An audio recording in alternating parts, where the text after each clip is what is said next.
Okay friend, तो आपके सामने ये नेक्स्ट टाइप का क्वेश्चंस है और ये क्वेश्चंस को सबसे पहले समझने का ट्राई करें कि किस तरह से ये क्वेश्चंस होगा, किस तरीके के ये क्वेश्चन दिए हुए हैं, कौन से टाइप का केस यहाँ पे लग रहा है, जैसे first, second, third, fourth, fifth मैंने केस बताए हैं, वो किस केस को एप्लीकेबल है। तो ध्यान से यहाँ पर देखिए, calculate the RL of the top of the telephone tower है। टेलीफोन टावर है, नेटवर्क का जो टावर बना रहता है वो टावर है, उसके टॉप का आरएल आपको बताना है। दूसरा इंपॉर्टेंट पॉइंट बोला, फ्रॉम द फॉलोइंग डेटा, जो ये डेटा दिया है उसके बेस पर बेस दिया है ये, जिसमें इंस्ट्रूमेंट स्टेशन 2 है, ठीक है। उसके बाद उसकी रीडिंग ऑफ बेंचमार्क है, उसके बाद उसका वर्टिकल एंगल है, उसके बाद उसका जो बेंचमार्क है उसका आरएल मीन सी लेवल से दिया है 1000 मीटर। क्लियर। उसके बाद क्या दिया है कि जो ये दो स्टेशन है पी एंड क्यू, इनके बीच का डिस्टेंस हॉरिजॉन्टल डिस्टेंस, ठीक है। बीच का डिस्टेंस अगर देता है तो हॉरिजॉन्टल डिस्टेंस, हाँ ठीक है, पी क्यू की 50 मीटर दिया है। अच्छा, ये भी बताया कि पी क्यू एंड टावर, जो टेलीफोन टावर है, are in the same vertical plane. मतलब जो सेकेंड टाइप है, 3 टाइप है, एक में बेस एक्सेसिबल है, दूसरा बेस एक्सेसिबल नहीं है। बेस एक्सेसिबल नहीं है उसमें भी 2 है कि इंस्ट्रूमेंट स्टेशन और टावर सेम वर्टिकल प्लेन में है और एक सेम वर्टिकल प्लेन में नहीं है। तो सेम वर्टिकल प्लेन में है। अब सेम वर्टिकल प्लेन में भी 2 है, सेम लेवल पे है और डिफरेंट लेवल पे है। तो ये सेम लेवल पे है या डिफरेंट लेवल पे है, ये पहचानना है।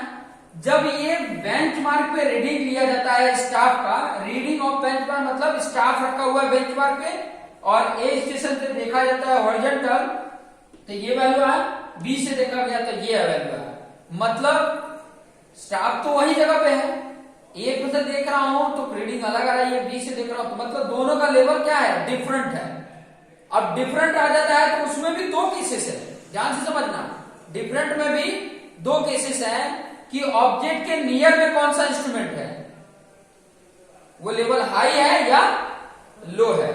तो आप यहां पर सबसे पहले तो इस तरीके का फिगर बना दो। यहां पर आपका क्या हो गया, टेलीफोनिक टावर है, ठीक है। नाम रख दो, ए और बी रख दो, ठीक है, क्योंकि ए भी नहीं है इसमें, ठीक है। अब यहां पर एक बेंचमार्क यहां पे हो गया, इसको बीएम ले लो। अब इस पर एक लेवलिंग स्टाफ रखा गया। ए से देखोगे तो 3.55, मतलब इसका ऊपर है, ए वाला स्टेशन ऊपर है और बी वाला नीचे है। ये तो पता चल गया कि डिफरेंट लेवल है, ए पी वाला जो है ऊपर है, क्यू वाला नीचे है, ये पता चल गया।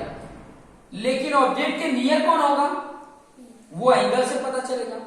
जिसका एंगल ज्यादा वो ऑब्जेक्ट के नियर, जिसका एंगल कम वो ऑब्जेक्ट से दूर, ये भी ध्यान रखना। क्लियर। तो यहां पर कौन नजदीक है, जिसका एंगल ज्यादा है मतलब ये नजदीक है, लेकिन इसका लेवल ऊपर है। लेवल क्या है, हाई है। मतलब ऑब्जेक्ट के जो नजदीक में है वो कैसे डिसाइड होगा, एंगल के बेस पे, ठीक है। और उसका लेवल हाई है या लो है, वो ये वैल्यू बताएगा। मतलब ये जो पी पॉइंट है, पी जो है, पी एंड पी डैश जो है, इसका लेवल क्या है, हाई है। ये जो आएगा लेवल, ये क्या बता रहा है, इसका ये वैल्यू बता रहा है 3.55, ठीक है। मान लो ये एस होगा। अच्छा, दूसरा वाला जो है उसका लो है, एंगल कम है, लो है, लेकिन ये कम है, ठीक है। लो कब होगा, जब दूर होगा, मतलब यहां पे है, ठीक है। एंगल लो है बट ये लेवल लो होगा, वो ये बताएगा कि लेवल नीचे है कि ऊपर है, इसके लेवल के ऊपर है या कम है, वो कौन बताएगा, ये वैल्यू बताएगा। तो ये देखो कम है, मान लो यहाँ पे आया होगा। हमने कोई मेजर करके नहीं लिखना है, अप्रोक्सीमेट बता देना है कि इसका नीचे है, यहां तक होगा। कितना वैल्यू है, 1.655, ये वैल्यू है इसका। इसको मान लो ये आर इक्वल टू है, अब कोई भी इंडिकेट कर सकते हो। अब इसका देखो लाइन ये जा रहा है, इसका मान लो ये जा रहा है, ठीक है। कोई जरूरी नहीं कि ऐसे ही बनेगा, ठीक है, कोई जरूरी नहीं कि इस तरीके से बनेगा। कैसे बनेगा, मतलब आप ऐसे बना दोगे, रफली बना दोगे तो भी समझ में आ जाएगा, ठीक है। क्लियर। अब यहां से देखो, जो ये एंगल लिया गया था वो मान लो हॉरिजॉन्टल के साथ अल्फा बना रहा है, और अल्फा की वैल्यू कितनी आ रही है, देखो ये बी पॉइंट से कितना आ रहा है, +15 डिग्री। अच्छा, प्लस माइनस का भी डिफरेंस समझना है, यहाँ प्लस दिया, कहीं माइनस भी दे सकता है, तो प्लस का मतलब होता है ऊपर देखना और माइनस मतलब नीचे देखना। Angle of depression, angle of elevation. Plus मतलब एंगल ऑफ एलिवेशन और माइनस मतलब एंगल ऑफ डिप्रेशन। क्लियर हो रहा है? तो ये प्लस है तो ऊपर ही आएगा। अच्छा यहां से दिख रहा है तो एंगल बीटा आ रहा है, सीधा बना लेना। मेरा थोड़ा सा पीछा गया है, चलो ये आ गया। ये बीटा बता रहा है और बीटा कितना दिया है? प्लस 12 डिग्री 30 मिनट दिया है। क्लियर? अच्छा ये पी क्यू क्यू डैश, ये दोनों के बीच का डिस्टेंस पी क्यू जो है वो दिया है। मान लो ये पी क्यू बी है, ठीक है, और यहां से और ये जो है टावर, इसके बीच का डिस्टेंस, हॉरिजॉन्टल डिस्टेंस ये दी है। क्लियर? इतना पता चला? ये इंडिकेशन के बाद आपने यहाँ पे कुछ मार्किंग कर लेना। ये P है, यहाँ पे C लिख दो, P C A, और इसका अगर Q है तो Q, और इसको ले लो R A कर लो। ठीक है? अब दो ट्रायंगल आपके सामने दिख रहे हैं। दो ट्रायंगल कौन सा? ये वाला ट्रायंगल। अच्छा एक और चीज पहले कर सकते हो कि यहां से देखो, इसका नेम कर दो कि ये वाला लेवल है, इससे ये H1 हाइट है, H1, और ये वाला जो लेवल है इससे ये टावर की हाइट H2 है। ये दोनों मार्किंग करेंगे। अच्छा इन दोनों के बीच का गैपिंग यही है, इधर से भी गैपिंग वही है, ये भी गैपिंग वही है। ये गैपिंग को हम नाम दे दिया HD, और HD निकालना है तो कैसे निकलेगा? HD इक्वल टू कैसे मिलेगा? H2 माइनस H1 भी वही है, और ये वैल्यू माइनस ये S माइनस R भी वही है। तो लिख लेना H2 माइनस H1 भी वही है। देखो H2 माइनस H1 वही गैपिंग आ रही है, और वही गैस S माइनस R भी है, S माइनस R भी है। और कितना होगा? 3.55 माइनस 1.655, कितनी वैल्यू आ रही है? 3.55 माइनस 1.655,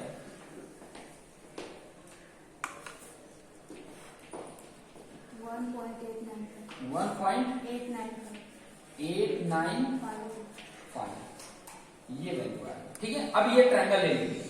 ये ट्रायंगल कौन सा?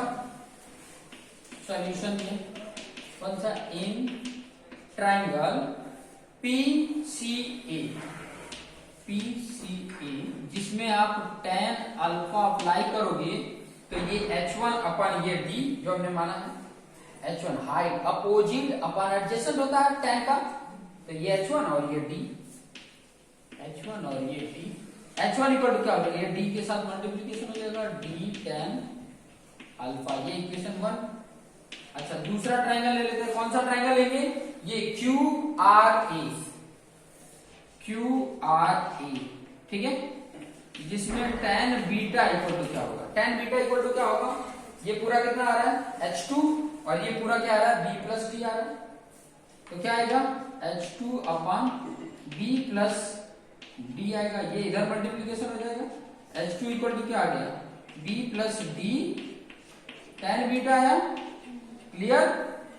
अभी आपको पता है कि H2 minus H1, H2 minus H1 क्या होता है? HD होता है, दिया हुआ है, हमने लिखा है H2 माइनस H1 D है, तो इसमें से इसको माइनस कर देते हैं फ्रॉम इक्वेशन, इसको 2 ले लो, equation 1 and 2। H2 minus H1 इधर लिखा,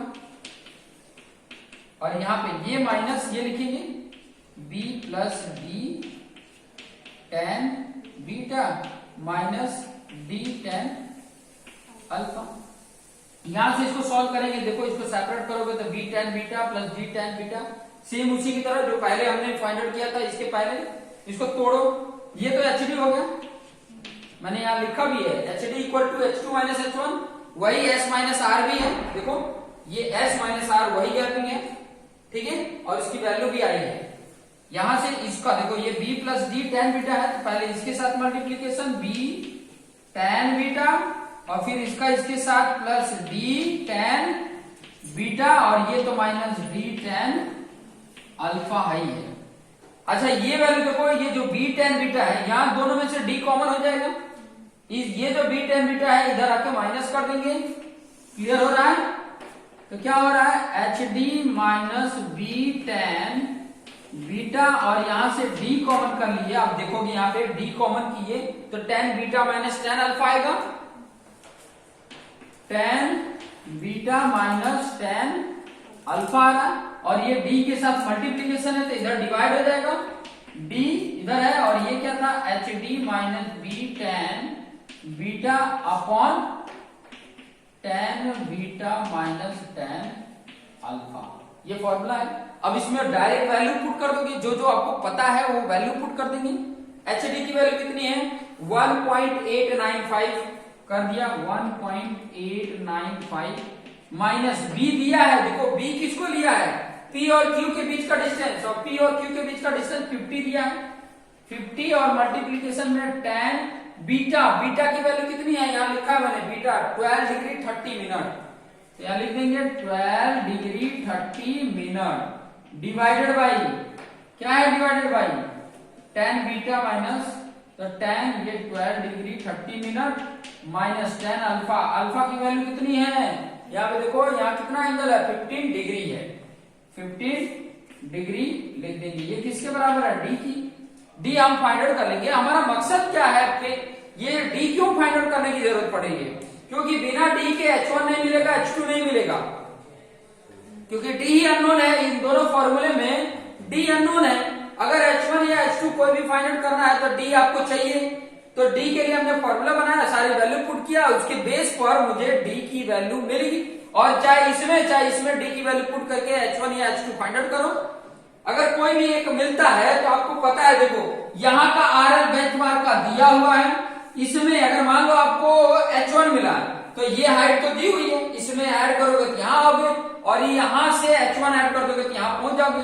ये क्या है, ये टावर है, टेलीफोन टावर का, तो यहाँ का टॉप का पूछा है RL बताओ, तो यहाँ पहुंच गए, यहाँ RL मिल गया, तो वही चीजें फाइंड आउट करने के लिए यहाँ कर रहे हैं। इसकी वैल्यू कितनी आई सॉल्व करने पे, -9.1, ये ऊपर वाले का कितना है, -9.82, एक बार देखो मैं कर लेता हूँ, क्रॉस चेक हो जाएगा, कितना है देखो, पहले लिखना ये 1.895 माइनस ब्रैकेट में लिख लेना ये 50 10 12 डिग्री, ये कॉमा वाला है तो उसमें एक बार क्लिक करोगे डिग्री, 30 क्लिक करके फिर उसी पे क्लिक करोगे तो मिनट हो जाएगा, इक्वल किए तो आपका आया -9.897 है, तो अगर 7 को मैं इधर ट्रांसफर करता हूं तो ये 10 होगा, ये और 9 हो सकता है, तो मैं ऐसे लिख सकता हूं -9.189 के बाद 7 है, तो अगर मैं 3 प्लेस तक भी लेता हूं तो 190 लिखूंगा, क्लियर, 190 डिवाइडेड बाई, इसको कर लेता हूं 10 12 degree 30 minute minus 10 15 degree 0 minute, कितनी वैल्यू आ रही है, ये भी -0.04625 है, तो 46 तक ले लेता हूं मैं, 3 प्लेस तक, ये है डी की वैल्यू, और जब मैं इसको सॉल्व करता हूं कितना है 9.190 डिवाइड बाय आंसर करता हूं तो आ रहा है 198.683, 198.683 मीटर आ गया डी की वैल्यू, क्लियर। अब मुझे यहां पर डायरेक्ट मैं पुट कर दूं, यहां पर डी और टेन अल्फा की वैल्यू तो हमें पता ही, तो ये वैल्यू पुट कर दूं तो H1 मिल जाएगा, तो यहां से ऐसे लिख सकते हैं H1 equal to D tan alpha, D की वैल्यू आएगा 198.683 इंटू 10 अल्फा की वैल्यू क्या है 15 डिग्री है, यही है ना, अल्फा की वैल्यू 15 डिग्री, वैल्यू यह हमारे पास है ही है, यहाँ पर कितना है 198.683 10 15 डिग्री, वैल्यू आया 53, H1 की वैल्यू कितनी आ गई 53.236 है, 9 है, तो 237 लिख सकते हैं, कितना मीटर आ गया। अब मुझे देखो H1 करो या H2 दोनों में फाइंड आउट कर सकते हो, ये H2 में अगर पुट करते हो तो कुछ वैल्यू आएगा, और H1 का किया तो मैंने ये वैल्यू आया। अब यहां से देखो मुझे टेलीफोन टावर के टॉप का RL चाहिए, तो क्या लिखोगे RL of top of tower equal to RL of benchmark plus H1 कहां से है, देखो ये H1 ये है और ये बताया S की वैल्यू, तो S प्लस H1 ये दिया है 1000, S दिया है 3.55 और H1 निकाला ये 53.237, वैल्यू कितनी आ रही है 3.55 प्लस 1000, वैल्यू आया 1056.7869 है, तो 7 कर लो, इतना आ गया, ये आपका आंसर बनेगा। क्लियर? इस तरीके से ये सम सॉल्व करना है, कैसे डायग्राम बनाना है, क्यों ऐसा ही बनेगा, क्यों डिफरेंट नहीं बनेगा, ये सारा क्राइटेरिया इसमें आपको समझा दिया है। कोई अगर डाउट होता है तो कमेंट करके जरूर बताएं। So thank you.